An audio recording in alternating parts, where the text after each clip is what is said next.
Welcome back, everybody, to another deep dive. And this time we are taking a look at the Sustainable Development Goals report for 2023.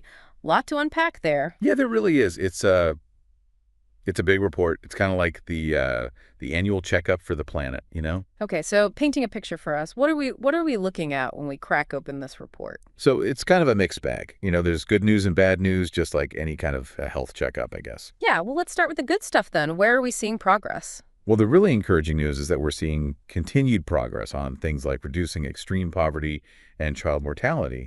Those are huge wins. Those are big ones, yeah. Absolutely. And more people have access to clean water and sanitation, which is, fundamental to human health and well-being. Yeah, for sure. I mean, those are definitely things to celebrate, even if, like you said, it's a mixed bag. Definitely. It shows what's possible when we all kind of pull in the same direction.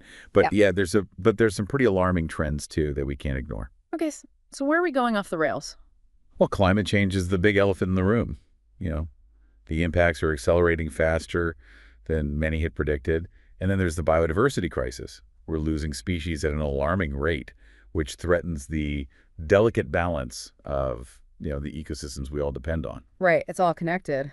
Exactly. And on top of all that, we're seeing rising inequality both within and between countries. And that's a huge threat to achieving, pretty much all of these goals. Yeah, it's like we're juggling a bunch of different crises at once, and they're all kind of interconnected. If one goes off the rails, it makes all the others harder to manage. Absolutely. And the thing is, these are not just, abstract global problems. They affect every single person listening right now in their daily lives. Okay, so bring it home for us. How do these global trends connect to our listeners' lives? Well, just think about the rising cost of food or the increase in extreme weather events we're seeing, or even political instability driven by things like resource scarcity. These are all connected to the SDGs. It's like dominoes, one falls and then... It's a ripple effect. Yeah, exactly. And if that connection isn't quite hitting home for folks, here's a pretty startling stat from the report.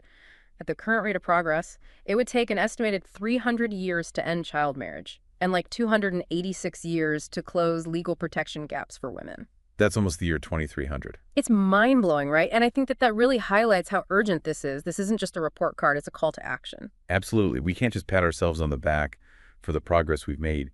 We need to ramp up our efforts and really think about doing things differently if we want to achieve these goals by 2030. And to do that, we need good data, right? The report emphasizes how important it is to have accurate and reliable information if we want to actually solve these problems. Absolutely. Data is like the lifeblood of the SDGs. It allows us to understand what's working, what's not, and where we need to focus our efforts.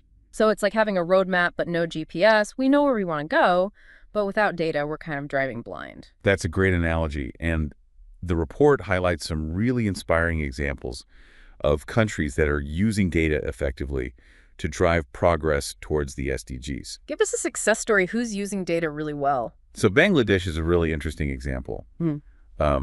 They're actually combining like high-tech and low-tech approaches to create these incredibly detailed poverty maps. Okay, how does that work? Basically, they use satellite imagery to get a sense of things like housing density, agricultural productivity, those kinds of things. Right. Which can give you clues about income levels.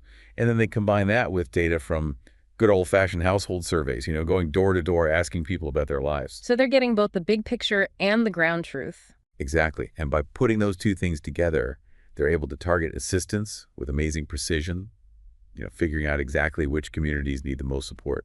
Wow, that's really impressive. But I know the report also talks about some of the challenges that countries face when it comes to data, right? Oh, yeah, for sure. It's not all rosy. There are some pretty significant hurdles, especially for countries with limited resources. Gathering data, analyzing it.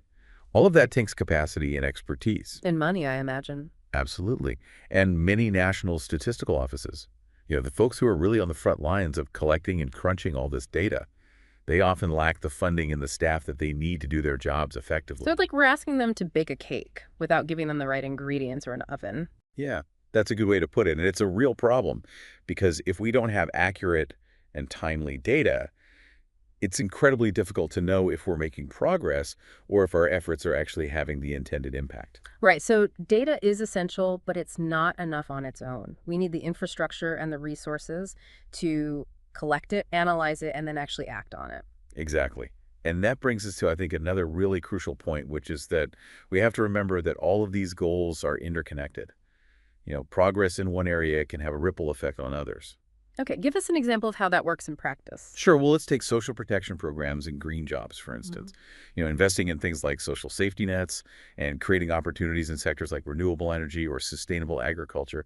That's not just good social policy, it's also smart economics. Mm. Well, when people have a safety net, things like access to healthcare, education, job training, they're more likely to invest in their own futures and contribute to a more sustainable and equitable society. Right. And at the same time, when we create green jobs, we're addressing both social and environmental challenges simultaneously. So it creates this positive feedback loop. It's like hitting two birds with one stone. Exactly. And Yeah. you see this kind of interconnectedness play out in so many other ways.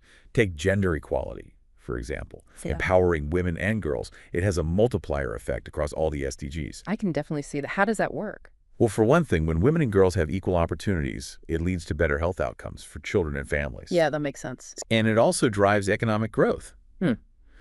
When women are able to participate fully in the economy, everybody benefits. And of course, it also contributes to more peaceful and stable societies. Absolutely. So it's not just the right thing to do, it's also the smart thing to do. Exactly. And this brings us to another really important aspect of all of this, and that's the role of technology. We live in a rapidly changing world, and technology can either be a powerful driver of progress. Or it can exacerbate existing inequalities. Exactly. It's a double-edged sword. Yeah.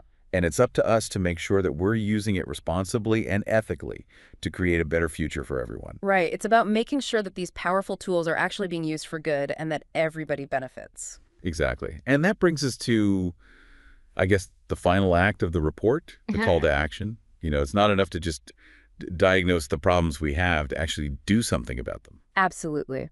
So what does the report say needs to happen to get us back on track? Well, it's pretty clear that we need to see a big increase in funding for the SDGs. Yeah. Both from governments and from the private sector. This is an investment in our collective future. Right. And it's not just about the amount of money, it's also about how it's spent. Exactly. We need to make sure those resources are being used effectively. And that means investing in programs and initiatives that have a proven track record, and also making sure that local communities are in the driver's seat. They're the ones who are closest to the challenges, and they often have the best solutions. So smarter investments, not just bigger checks. Precisely. And then, of course, there's the governance piece. Creating the right policy environment, making sure that regulations are aligned with the SDGs and that there's accountability. Right, so that we're actually making progress toward these goals. Exactly. And one thing the report really emphasizes is the importance of citizen engagement. This can't just be a top-down approach. We need everyone to be involved in shaping the solutions. Absolutely. Everybody's got a role to play, and then finally there's the innovation piece. Right. We need to be thinking outside the box, fostering research and development, embracing new technologies that can help us accelerate progress. It's about finding new and better ways of doing things. Exactly. And this is where I think there's a lot of room for optimism. There's so many incredible people and organizations out there doing amazing work. We just need to make sure that they have the support and the resources they need to succeed. Absolutely. So it sounds like this report is really a call to action for everybody.